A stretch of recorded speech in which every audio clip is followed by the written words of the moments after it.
नेपालको धादिङ जिल्लामा छ कुबिन्दे पोखरी। तर यो केवल पोखरी मात्र होइन, यो एक हराएको गाउँको चिहान।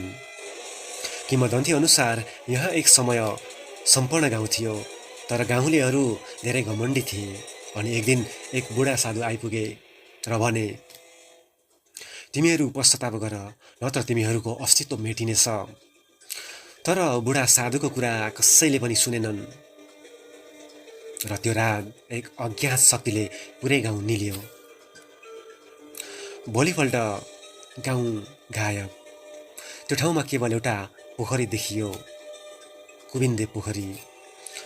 अहिले पनि केही विशेष दिनमा पोखरीभित्र घरको छाना झल्किन्छ रे र रातको समयमा पोखरीबाट आवाज आउँछ, हामी यहाँ छौँ, हामी बाँचिरहेका छौँ।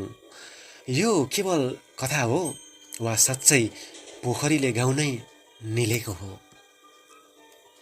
एक पोखरी जसले पुरै गाउँ निल्यो? के तपाईँले यो सुन्नुभएको थियो? कृपया कमेन्ट्समा लेख्नुहोला।